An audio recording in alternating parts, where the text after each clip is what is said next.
Just about ready to go here. The players are coming out. This is going to be a big game for both teams. It should be a dandy.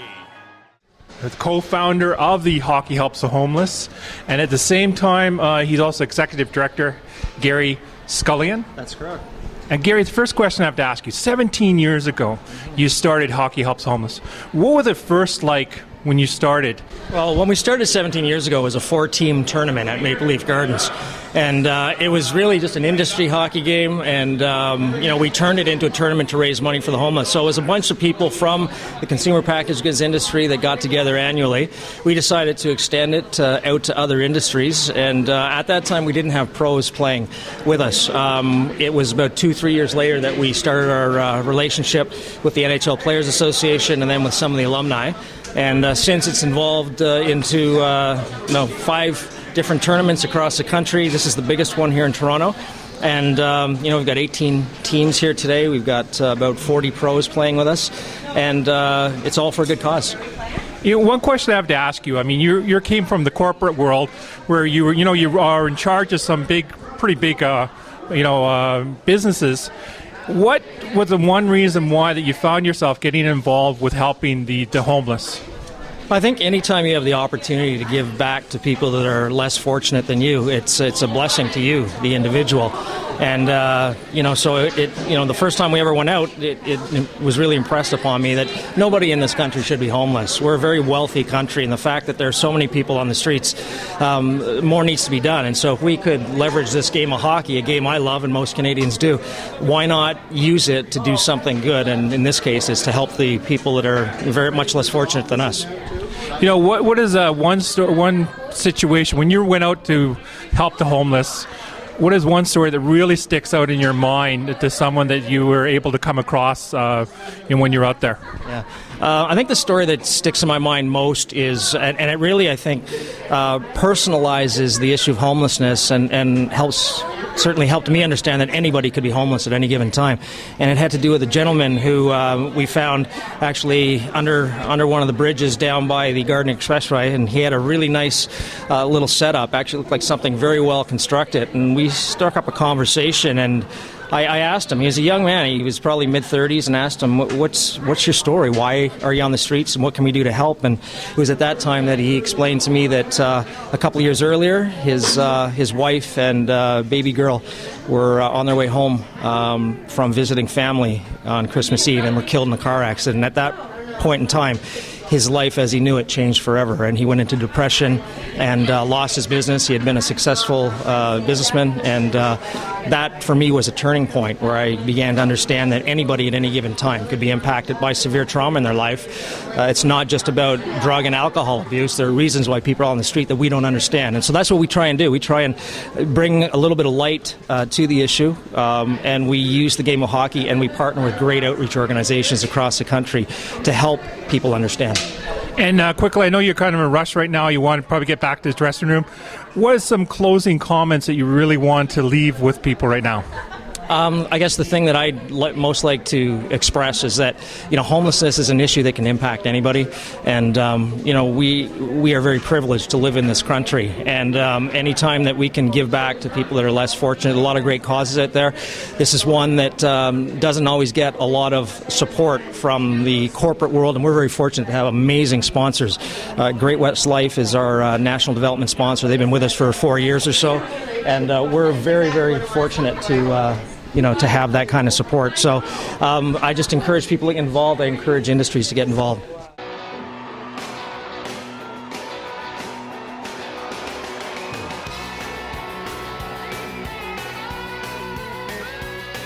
It's Saturday morning, bright and early, it's snowing and it's cold. I'm a million years from a school on Monday and 5 minutes from the Here with the Amanda Shaw. Amanda, the first question I have to ask you, I know that you started playing hockey at a very young age. How big do you think that hockey was to making you the woman that you now are?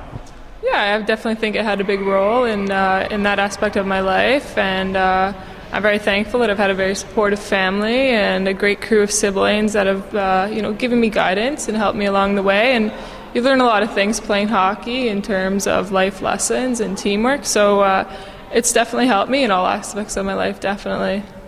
You know, what is one thing that really sticks out in your mind when you're playing hockey?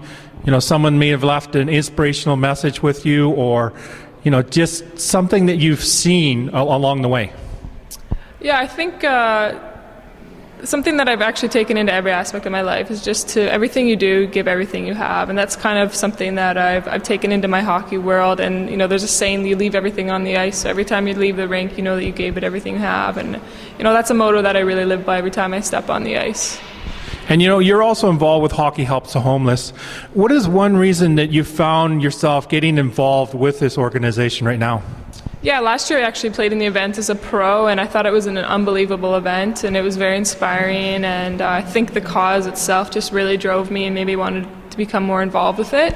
So starting in February, I became a staff member of Hockey Helps the Homeless, and we're doing our best to, you know, our goal is to put an end to homelessness in Canada. So, you know, each tournament we get one step closer, and it's been a great success and a great ride so far. Well, I was reading up on the website. It said something like Hockey Helps Homeless raised about $3.5 million since over the 17 years. Also said there's about 150 to 300,000 homeless in Canada. It's estimated number. It could be much higher because I don't think they're taking the hidden homeless for account. You know, what do you think has to be done here in Canada in order to start drastically addressing this issue? Yeah, I think one of the big issues is the awareness. A lot of people aren't aware of what's actually going on. We're all kind of stuck in our own little bubble in our own life. And I think just being aware of what the word homelessness actually means. You know, it's not just someone on the street. It's a lot more than that, and it goes a lot deeper than that in terms of drug addiction or, you know, a child escaping sexual abuse. It goes a lot deeper than just the image that everyone sees on the street. So I think getting that message across to everyone that, you know, there's a lot more to the word homelessness than just, you know, what you can see on the street. So that's kind of what we're trying to aim to do in terms of, you know, getting the awareness out there. And, you know, what is one program that you would really love to, you know, be initiated right now? What you've seen being around the homeless, what is one area you think that really needs to be addressed right now? You know, I think there's a lot of organizations out there, and of course Hockey Helps Homeless, that, you know, we're trying to go to every single angle, and you know, I think everyone's working hard, and I think it's something that's going to have to take time to evolve. I don't think there's one thing that we need to work more on. I just think it's more so getting more people involved. It's just the lack of numbers to get everything going and really make a push for that and really make a big difference in those lives. And, you know, finally, what is one message you want to leave with everyone as we're getting close to the ending of the interview right now? No, I just think it's important, and obviously everyone out here is, you know, out here for the right reason, and we're here to help make a change in the lives of, you know, the homelessness in the Toronto area, and you know, everyone's kind of probably going to get their eyes open up a little bit to what homelessness really is, and it's just, you know, you come to one tournament, it'd be great for you to come back and just help us make an even bigger difference next year. And, you know, the final question I have for you, you know, when you've been out helping in amongst the homeless, what is one basically story that really sticks out in your mind in reference to someone that, you know, you carry with you each and every day? Yeah, absolutely. We were in Ottawa and visited one of our outreach partners, and there was a gentleman I met who had a pretty interesting hockey story, and it just kind of got derailed because of you know, unfortunate circumstances. And I know it kind of hits home with me being a hockey player, and he had a pretty promising career, but unfortunately it kind of got derailed, and you know, that kind of hits home with me. So you know, that story really sticks with me. Absolutely. Well, thank you so much for your time. Thank you.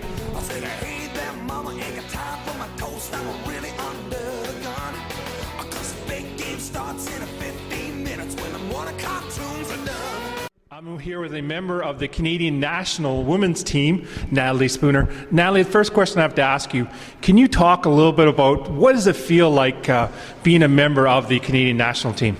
It's definitely an honor. Anytime you get to represent your country and wear that jersey, it's a lot of fun, and we always have fun with the girls, and I think every time we get together it's great and always try to win, so I think it's just an honor to represent my country.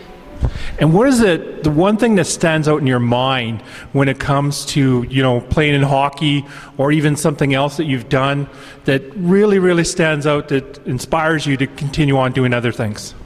I think just definitely have fun with everything you do. I think anything I go into, I try to have fun with it and get better, keep getting better every day. And I think that I've grown a lot as a player over these past years, and definitely the national team has helped that. So I think just have passion, and I think I have passion for the game and just love doing it. So I'm going to keep doing it. And what actually gets you involved with Hockey Helps the Homeless tournament here in Toronto? Our CWHL league, actually. We're Canada Women's Hockey League, and one of my teammates, Amanda Shaw, she actually helps out with it, and so we all got involved, and I think it's a great cause, and we all enjoy playing in it, and the women love it, so I think it's a great cause, and we get to play a little bit more hockey. Question I have to ask you, what chances do you think Canada has of winning the next gold medal when it comes to the Winter Olympics coming up? I mean, definitely anyone has a chance of winning it. I think it's just how much work you put in. I think we're definitely there, and we're going to work hard for it, and we're not going to give it up easy. And so I think we're going for gold every game we play, so hopefully, yeah. And who in your life has really inspired you to, just reach the extra step sort of thing? Who the one person that really stands out, and what kind of message did they leave with you? Probably not just one person, but I have 3 brothers, and I think that they were all really supportive of me, and they all played hockey, and I think that they just pushed me to keep getting better and not to set limits, and every time you get better, just try to keep getting better than your best. And finally, do you have any closing words that you'd like to leave? No, I think that Hockey Helps Homeless is a great cause, and if anyone wants to come out and play next year, they should. And for our CWHL team, Toronto is playing at the ACC this weekend, so they'd like to come out and watch that. It's a great league, and I think that we just could use a little bit more support for the women's game. So I think that people should try to come out and watch the women's game. Well, thank you so much for your time. Yeah, thanks.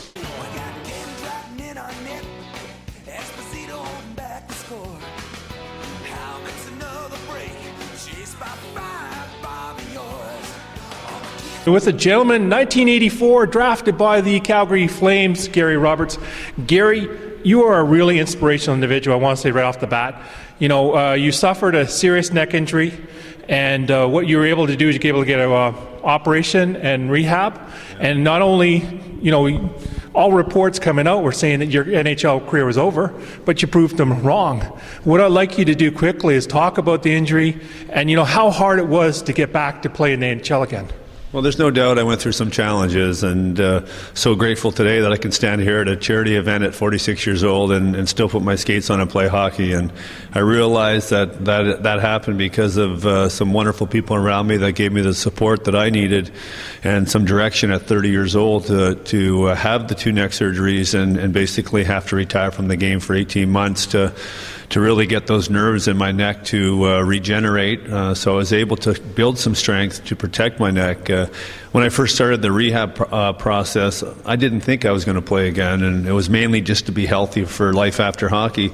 I got to the point that I felt well enough that I could go back and play, and for me to have that opportunity to come back and play almost 13 years in the National Hockey League after the doctor said I wouldn't play again was very satisfying for me.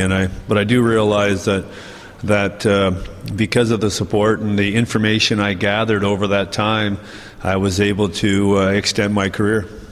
And, taking back to 1989 when the Calgary Flames won the Stanley Cup, what was it like not only holding the Stanley Cup, but as you going through the playoffs? I know you knocked off my favorite team, the Vancouver Canucks. Right. I was serving in CFB Calgary at that time, so I really got razzed over that. But, what was it like in Calgary, the feeling going throughout the city and everything? What kind of feeling were we getting out of it? Well, I think about that now. It was 23 years ago, I think, we won the Stanley Cup in Calgary. And I just had a nice weekend with Hockey Hall of Fame weekend with Lanny McDonald and Joe Nieuwendyk, Doug Gilmour, players that were on that team. And I think when you're winning at 23 years old, you don't appreciate that you may not get there again. And for me to sit here today at 46 and have only won 1 Stanley Cup, and I say only one because I really thought at that time, standing on the blue line before we received the cup, I said, well, that was easy. How many more of those am I going to win? And here we are 23 years later, and I'm still, my fondest memory of my career is carrying the Stanley Cup around, and it was a long time ago. But wonderful experience, nothing like holding the Stanley Cup and winning it as a team. And once you retire, I think you sit back and you definitely appreciate those days even more. And what were some other fond memories as you're playing in the NHL, before the injury and even after the injury? What's one thing that really stands out in your mind other than Stanley Cup, winning the Stanley Cup? Well, I think at first I thought I was going to play all my years in Calgary, and then to move on through the challenges with my neck onto Carolina, and then onto Toronto, and then onto Florida, then onto Pittsburgh, then onto Tampa. Before you know it, you played on 6 teams, and I thought I was going to be a lifer in Calgary. But what you do realize is just how great people there are in the National Hockey League, and hockey players in general, in my opinion, are the best athletes in the world and the most humble athletes in the world. So to have that experience to move around and see a lot of North America, and to meet a lot of great people that influenced me during my career and continue to influence me in life after hockey, it's the best game in the world, and I wouldn't change any of it. And you know what? One reason you find yourself getting involved with Hockey Helps the Homeless, one thing that really sticks out in your mind? Well, I think just overall the extent of the charity and the people it reaches. And you look out here today in the charity game last night and the funds they've raised over the last many years. It's a wonderful charity. A lot of volunteers come out and support the event, and along with a lot of alumni. Anytime you get together with this group of people and this many people, you're going to raise some great funds for charity, and that's the fun things we get to do in life after hockey. What is one last message you want to leave with everyone, to the individuals who are now coming up with hockey, and even individuals that are now suffering through medical illness and disability? What's one message you want to leave? Well, there's no doubt for me, I think through what I've learned is make sure you do your research. Make sure you get lots of information before you start making any decisions on what you're capable of doing or what your rehabilitation is. I always tell my guys, if you're going to go have the surgery, then you got to do the work, and if you're going to do the work, then you'll get payback. And for my guys that I take care of today, I just make sure I tell them, if you don't take shortcuts and do your work, you'll always get reward in the end. And for me, it's always been something that I've strived for, and it's paid off fairly well. Well, thank you so much for your time, and I hope to have fun throughout this tournament right now. And you truly are a real inspiration with all you've been through. Much appreciated. Thank you.